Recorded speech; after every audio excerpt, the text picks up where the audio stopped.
아버지 하나님, 이제 말씀 앞에 섰습니다. 누가복음 19장 1절에서 10절 말씀을 통하여서 오늘을 살아가는 저희들에게 친히 말씀으로 역사하여 주옵시기를 예수님의 이름으로 기도하옵나이다.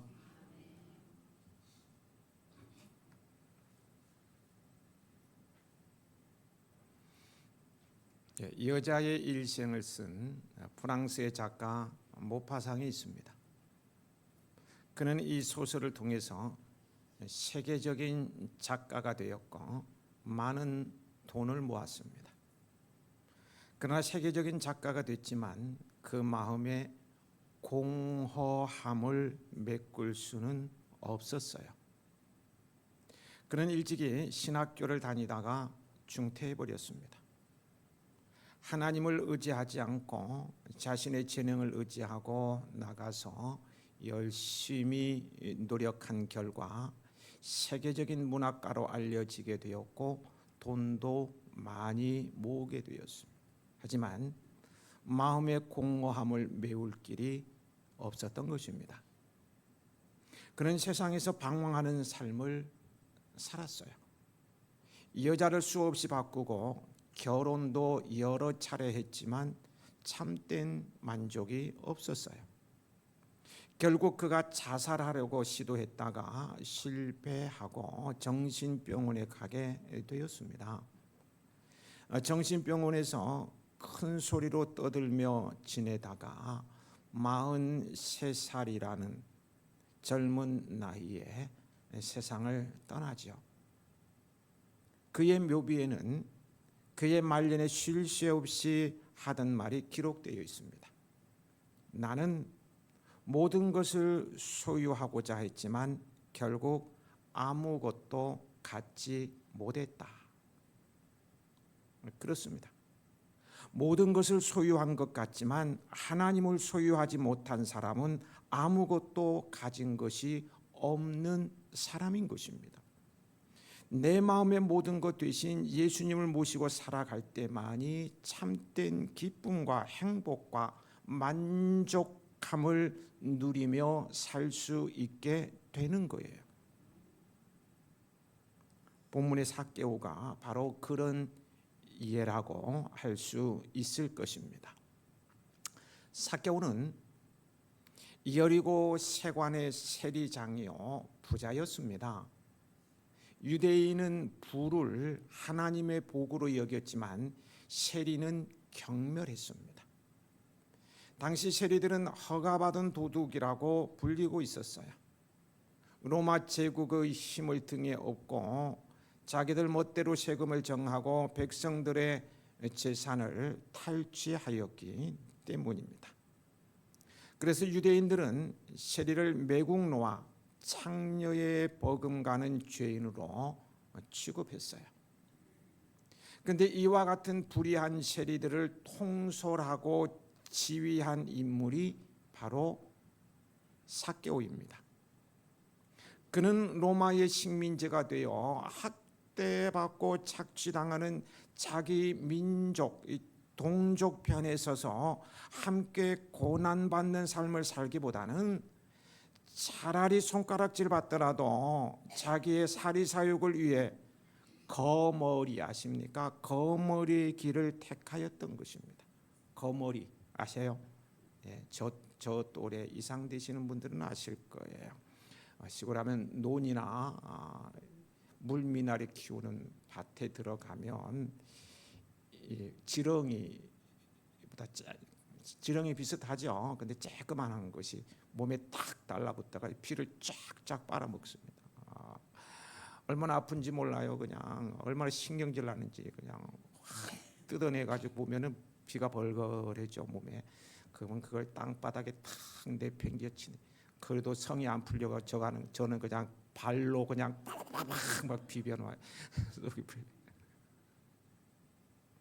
피를 빨아먹었어요. 삭개오는 동족의 피를 빨아먹는 거머리였습니다. 그리고 세리장까지 되었어요. 삭개오는 거머리가 되어 동족의 피를 빨아먹든 말든 돈만 많으면 행복해질 줄 알았을 것입니다. 그러나 삭개오는 원하는 부자는 되지 잃은 것이 더 많은 불행한 사람이 되었어요. 자신의 양심을 잃고 하나님을 잃고 이웃을 잃었어요. 그는 언제나 죄인으로 지목을 받았고 사람들의 깊이 대상이었어요. 그런 세리 삭개오와 누가 사이좋게 지내려고 하고요, 누가 따뜻한 말 한마디를 건넸겠습니까? 누가 그와 함께 식사를 같이 하며 생일이라고 축하해주고 명절이라고 선물이라도 주겠습니까? 휴가철에 함께 여행을 가자고 손을 내밀겠어요? 한마디로 사람 취급하지 않았어요. 그는 부자요 세리장이었지만 얼마나 외로웠겠습니까? 겉모습은 호화스럽고 휘황찬란한데 참 불행한 사람이었어요.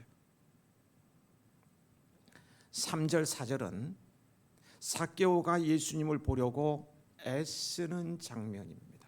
먼저 3절 화면에 띄워주시면요, 3절을 같이 읽겠습니다.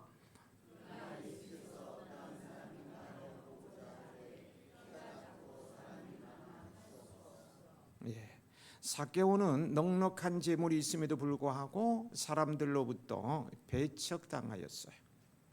그는 이렇게 소외된 자신의 처지와 작은 키, 그리고 예수님을 만나고자 하는 사람들이 많다는 사실로 말미암아 그분을 만나기가 어렵다는 사실을 깨달아요. 만약에 삭개오가요 사람들로부터 존경을 받는 인물이었다면 예수님 앞으로 나아가는 그를 막아서는 사람은 아무도 없었을 거예요. 오히려 길을 터주었을 것입니다. 삭개오는 부와 권력을 가지고 있음에도 불구하고 사람들을 해치고 나아갈 수 없었어요. 그는 사회적으로 소외된 작은 자였습니다. 그래서 삭개오는 한 가지 방법을 생각해냅니다. 4절입니다. 함께 읽으시겠습니다.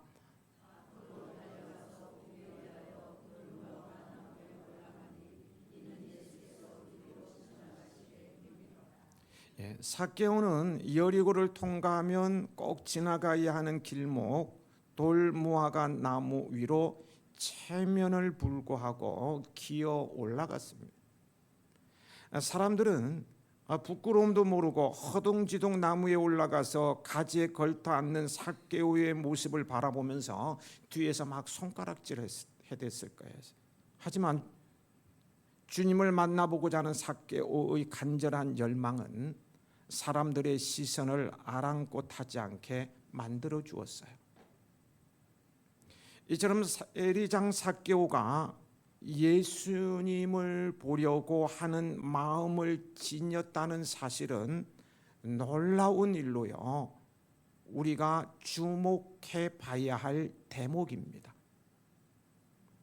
그는 마땅히 세리장으로서 세관에 앉아 세금 계산한 일에 전념해야 했습니다. 그런데 그 자리를 이탈하면서까지 예수님을 보려고 애를 썼다는 사실은 평소에 그의 마음속에 예수님을 사모하는 마음이 있었다는 증거예요.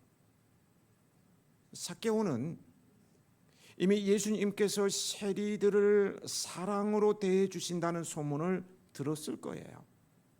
또 세리인, 같은 직업을 가지고 있었던 세리인 마태를 제자로 삼았다는 소문도 들었을 거예요.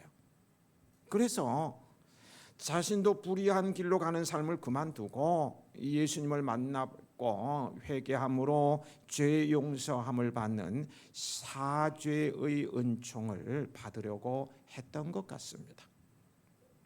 여러분, 이와 같은 삭개오의 마음의 의지와 예수님에 대한 열망, 마음의 의지와 예수님에 대한 열망은요, 그 스스로의 발로 이기보다 하나님께서 주신 은복이라는 사실을 우리는 알아야 합니다. 아무에게나 그러한 의지와 마음이 생기는 것이 아니라는 거예요. 오늘 여러분이 예배의 자리에 나오고 오늘 처음 나온 분 계시, 일부에는 처음 나온 분도 계시던데 이렇게 교회에 나오게 된 것도 하나님께서 그 마음을 움직이셨다는 거예요. 내 마음대로 된 게 아니라는 거예요. 빌립보서 2장 13절에요. 너희 안에서 행하시는 이는 하나님이시니 자기의 기쁘신 뜻을 위해서 너희에게 소원을 두고 행하게 하시나니 라고 했어요. 하나님께서는 성령의 감화로 삭개오의 마음에 예수님을 뵙기를 열망하는 의지를 주신 것입니다. 그리고 삭개오는 그 열망을 따라 행함으로 세금 계산하는 거 다 때려치우고 예수님을 만나기 위해서 그 열망을 따라 행함으로 예수님을 만나 뵙고 구원받는 복을 받은 거예요. 우리 마음 속에도요, 선한 열망이 있다면 그것이 곧 하나님의 뜻인 줄 알고 순종하여 그 뜻대로 즉시 행해야 복을 받습니다. 하나님께 예배하고 싶은 열망, 선한 일을 하고 싶은 열망, 7시간 통독 성경 사경회에 참석할까 하는 마음,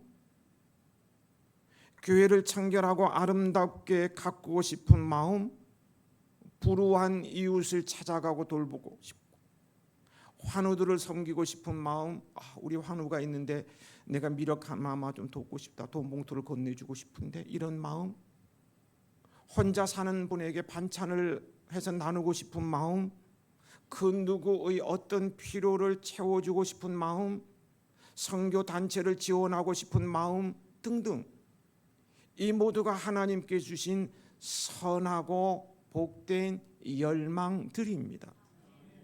이 열망이 있을 때에 여러분은 즉시 행동으로 옮기십시오.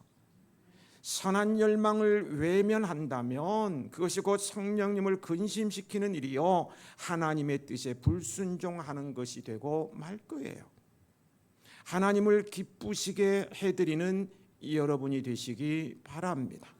그러면 마음의 소원을 이루어 주십니다. 주님을 뵙고 싶어하는 열망으로 달려간 삭개오는 키가 작고 사람이 많다는 장애물을 만나게 되어요. 그러나 삭개오는 이런 장애물에 포기할 사람이 아니었어요. 그래서 어떻게 합니까? 그는 앞으로 달려가더니 그 누구도 생각지 못했던 돌무화과 나무에 기어 올라갔습니다. 하고자 하는 자에게는 길이 보입니다. 우리도 예수님을 경험하기 위해서 앞으로 달려가야 하겠습니다. 장애물 때문에 다음 기회로 미루지 마세요. 예수님께서는 그토록 자신을 보기를 원하는 삭개오를 가던 길을 멈추고 만나 주셨어요. 우리도 통독 성경 사경회에서 예수님을 뵙고자 하는 마음으로 달려간다면 주님께서 만나 주시지 않을까요? 5절 말씀 함께 읽으시겠습니다.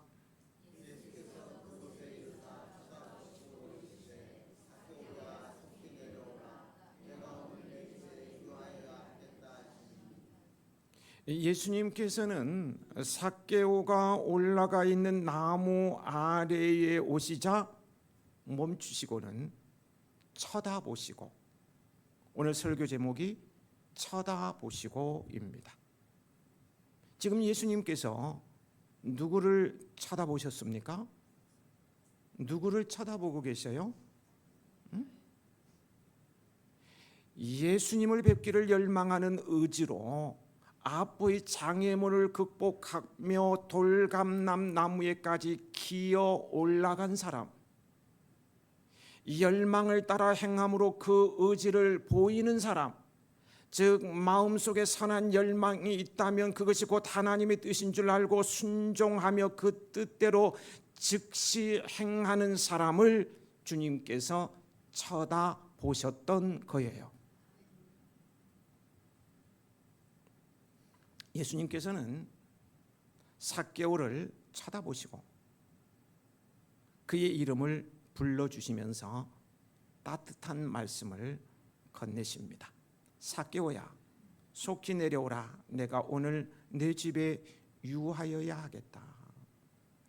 삭개오야, 삭개오야. 그의 이름을 부르십니다. 삭개오라는 이름의 뜻은요, 매우 아름답습니다. 순결한 사람, 깨끗한 사람, 의로운 사람이라는 뜻입니다. 그의 부모가 하나님과 사람 앞에서 순결하고 깨끗하고 의로운 사람이 될 것을 원하여서 지어준 이름일 것입니다. 그러나 삭개오는 그 아름다운 이름과는 정반대의 삶을 택하고 살았으니 사람들은 그를 삭개오라고 부르지 않았을 거예요. 사람들은 삭개오란 그 아름다운 이름을 그에게 붙여줄 수가 없어서요. 삭개오라는 이름 대신에 이 돈벌레, 이 배신자, 앞잡이 같은 놈, 더러운 인간, 난쟁이, 거머리 등등 온갖 나쁜 단어로 삭개오를 불렀을 것입니다. 지나가기 전에 저 난쟁이, 저 거머리, 야 매국노, 앞잡이 막 그렇게 했을 거예요. 그런데 예수님께서는 다정다감하게 삭개오야 라고 그의 이름을 불러주십니다. 이게 얼마 만에 들어보는 이름입니까? 그 마음에 커다란 울림이 있었을 거예요. 그렇습니다. 세상은 나를 모르고 함부로 대해도 주님께서는 나를 아시고 하나님의 자녀로 대해 주십니다. 사람들이 무시하고 비웃는 나를 자기 생명까지 들어 사랑하고 아껴주시는 분이 나의 주님이십니다. 삭개오야 라고 그 이름을 불러주시는 예수님께서는 오늘 내 집에 유하여야 하겠다고 말씀하셔요. 삭개오는 체면과 이 자존심을 벗어던지고 예수님을 보기 위해서 앞으로 달려가 나무 위로 올라갔어요. 이런 그를 위해 예수님도요, 비난과 수군거림을 감수하고 그를 만나시고 그의 친구가 되고자 하셨어요. 여러분, 예수님의 친구가 된다는 거요, 예수님 그분의 친구가 된다는 것 생각만 해도 가슴 떨리고 굉장한 일 아닌가요? 감이 안 오시는가요? 저도 실은 감이 안 와요. 굉장한 가슴 떨리는 일이에요. 장담컨대요, 예수님의 친구가 되면 우리가 고민하고 염려하고 두려워하는 것들의 99%는 완전히 사라질 거예요. 그분을 위해 받는 고난과 그분 때문에 흘리는 눈물도 그분과 친구가 되는 영광과 기쁨이 너무 커서 넉넉히 감당하게 될 거예요. 아멘. 네.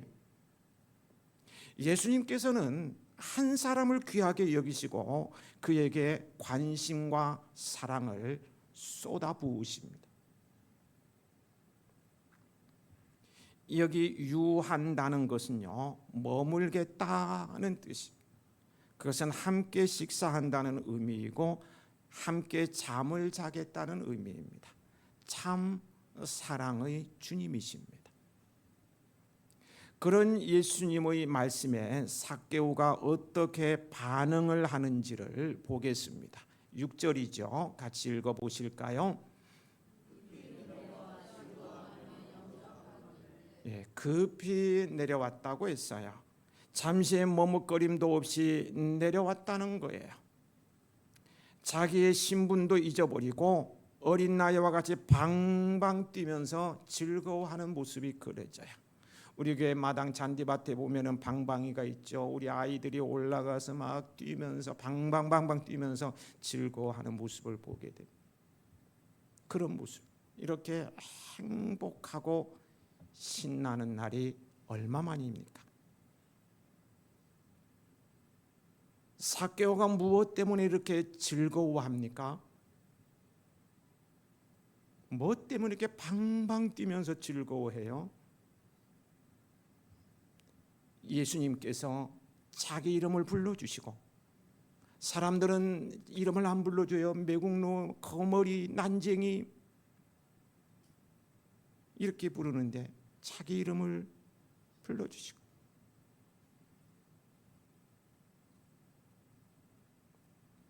자기 집에 머물겠다고 하셨기 때문입니다. 한마디로 예수님께서 그를 만나 주셨기 때문입니다. 주님과의 만남은요, 감동이요, 새로운 인생의 출발입니다. 나의 의지와 열정을 보이므로 주님께서 사랑의 눈빛으로 나를 쳐다보시게 하면 이런 은혜가 임합니다. 7절 말씀 함께 읽으시겠습니다.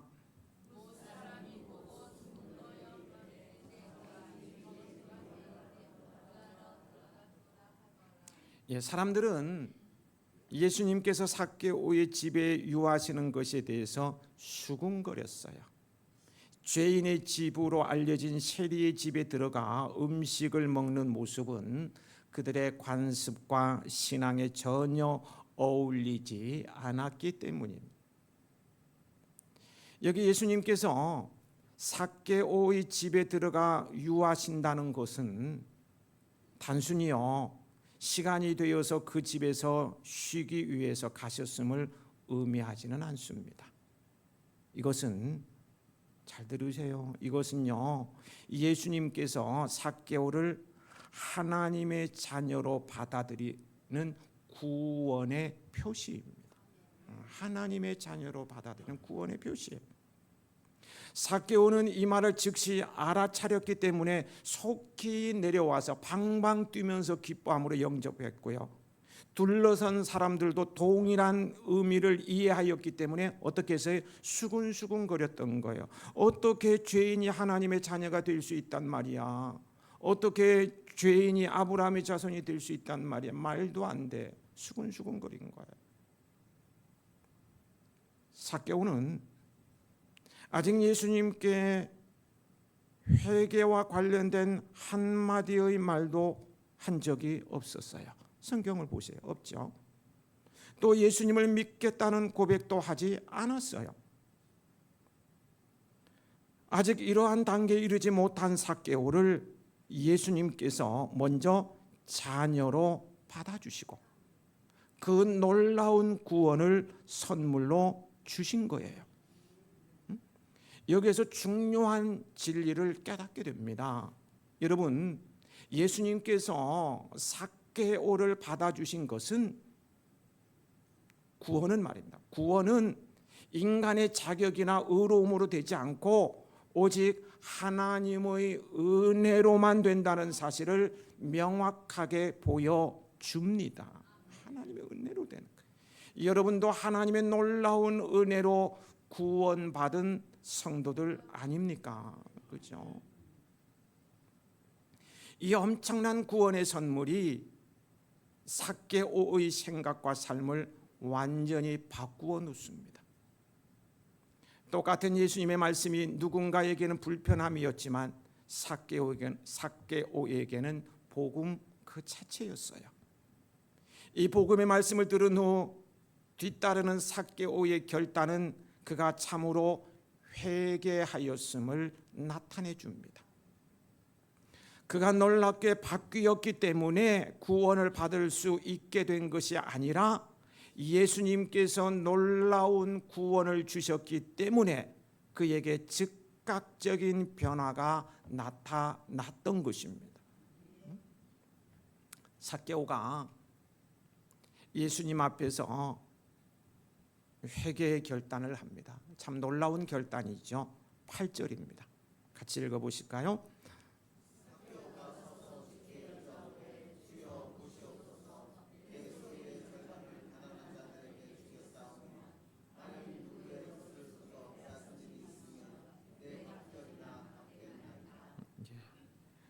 우선 그는요, 겸손한 사람이 되었어요. 예수님을 자기가 앉았던 자리에 모시고 자기는 서서 예수님을 섬겼어요. 시중 들었어요. 세리장으로 늘 부하 직원에게 명령만 내리고 백성들 위에 까칠하게 군림하던 그가 종의 자세를 취하고 예수님을 섬기는 겸손한 자로 변화된 거예요. 이 구원의 은혜가 어마어마한 거예요. 또한 그는요, 자신의 재산을 풀었습니다. 돈 벌기 위해서 얼마나 애썼습니까? 거머리라는 얘기를 듣든 상관없어. 돈만 된다면 막 긁어 모으던 거였습니다. 그런데 그 재산 풀었어요. 재산의 절반을 가난한 자들에게 나눠주겠다고 약속했어요. 18절로 거슬러 올라가 보면요, 우리가 지난번에 생각했죠. 영생을 얻으러 주님께 나아왔다가 많은 재산 때문에 근심하며 돌아간 부자 관리와는 180도 완전 다른 모습입니다. 당시 랍비들이 가르친 가난한 자들에 대한 적당한 구제 비용은요, 소유나 소득의 20%였어요. 소득의 20%를 구제 비용으로 사용하면 의인으로 대접을 받을 정도, 참 의로운 사람이다, 귀감이 되는 사람이다, 존경받을 정도였어요. 20% 하는 사람도 없다는 것이죠. 그런데 삭개오는 재산의 얼마나? 반을 딱 잘랐어요. 절반을 구제하는 데 쓰겠다고 파격적인 결단을 한 거예요. 삭개오는 그동안 이웃을 갈취의 대상으로 여겼었습니다. 그러나 지금은 이웃을 내 자신처럼 사랑하는 사람으로 변화되었어요. 또 그는 불의하게 세금을 책정하여 사람들의 재산을 도둑질한 것에 대해서 4배로 갚겠다고 다짐했어요. 율법에는 도둑질한 양을 잡거나 팔았을 경우 4배로 갚아야 한다는 규정이 있는데요, 삭개오는 4배로 갚겠다는 것입니다. 삭개오는 불의한 세리장에서 의로운 예수님의 제자로 변화된 거예요. 여러분, 여기서 질문을 던져보게 되죠. 무엇이 삭개오로 하여금 사랑과 의의 사람으로 변화되게 하였을까요? 갑자기 사람이 이렇게 완전히 바뀌어 버렸어요. 어떻게 이렇게 변화되게 하였을까요? 변질이 아닙니다. 변화. 그것은 바로 예수님의 사랑입니다. 예수님의 사랑이에요. 남들이 죄인 중에 죄인이라고 저주하던 삭개오를 예수님께서는 사랑으로 대하셨어요. 죄인의 집까지 찾아가서 묵으셨어요. 이 사랑에 삭개오는 크게 감격하여 그 마음이 변화된 것입니다. 이렇게 예수님의 사랑의 힘은 위대합니다. 또 다른 사랑을 창조하는 능력이 있어요. 예수님을 만나고 그 사랑의 은혜를 받은 사람마다 또 다른 사랑의 열매를 맺게 됩니다. 그래서 기독교는 사랑의 종교가 될 수밖에 없는 거예요. 엄청난 사랑을 받으니까 그 사랑의 열매를 계속 맺어 나가는 거예요. 이런 은혜가 여러분에게도 있기를 축복합니다. 9절 말씀 함께 읽으시겠습니다.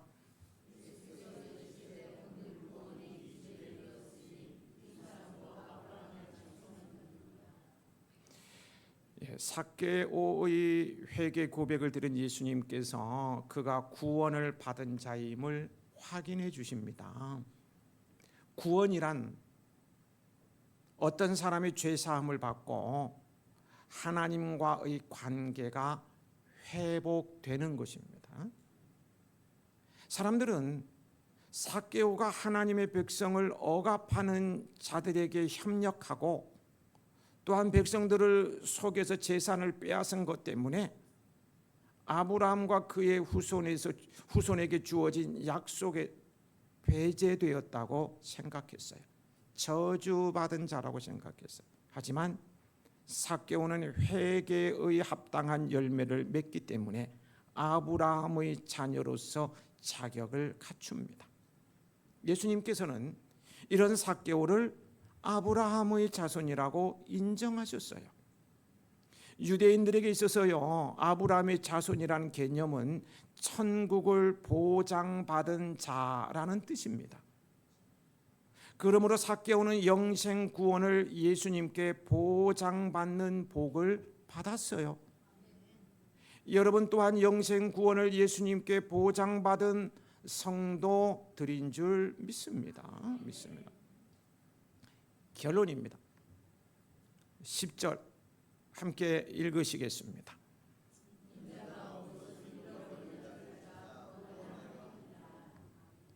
예수님께서 이 땅에 오신 것은 잃어버린 자를 찾아 구원하기 위함입니다. 예수님의 사명이 삭개오와 같이 잃어버린 아브라함의 영적인 자녀, 우리는 아브라함의 영적인 자녀죠. 자녀를 구원하는 것임을 주위를 둘러싼 사람들에게 선포하신 거예요. 우리는 모두 잃어버린 자들입니다. 죄로 인해 하나님께서 본래 지으신 형상과 원래 이름을 잃어버렸고 본연의 사명과 행복도 잃어버렸어요. 하나님과의 교제, 은보, 장차받게 될 하나님 나라의 유산도 잃어버렸어요. 예수님께서는 이렇게 잃어버린 우리를 찾도록 찾으시고 종들을 보내어서 초청하십니다. 누구든지 이 초청에 응하여 예수님을 마음으로 영접하고 입으로 구주로 시인하면 그분께서 잃어버린 모든 것들을 회복시켜 주셔요. 구원은요, 그저 천국 가는 티켓을 확보하는 것이 아닙니다. 잃어버린 나의 이름, 사명, 관계 등 나의 전 존재가 주님 안에서 완전히 회복되는 거예요. 모든 것이 회복된다는 거예요. 이 모든 것이 구원자이신 예수님을 통해 온전하게 이루어집니다. 우리가 이전에 어떤 죄를 지었던 어떤 삶을 살았던 전혀 문제가 되지 않아요. 다만 오늘 지금 예수님을 삭개오처럼 열망하고 그분을 만날 꿈을 꾸시기 바랍니다. 그분의 친구가 되고 그분의 제자가 되는 비전을 품으시기 바랍니다. 그리고 이런저런 장애물들을 뒤로 제껴버리고 믿음을 갖고 앞으로 달려가십시오. 주님께서는 우리를 기다리고 계셔요. 하나님께서는 자기를 찾는 자들에게 상 주시는 분이심을 히브리서 11장 6절에 말씀하셔요. 죄로 인해 잃어버린 것들을 회복시켜 주시고 주체할 수 없는 하늘의 기쁨을 허락하실 거예요. 소심했던 자가 용기 백배한 자로, 두려워하던 자가 위대한 용사로, 자기만 알던 자가 사랑의 사람으로, 무엇보다도 구제불능의 죄인이 하나님의 자녀여 천국 백성으로 변화되는 역사가 차고 넘칠 거예요. 주님께서 쳐다보십니다. 주님께서 쳐다보고 계셔요. 마음의 의지와 열정으로 주님을 찾는 여러분에게 주체할 수 없는 주의 은복이 쏟아지길 축복합니다. 아버지 하나님,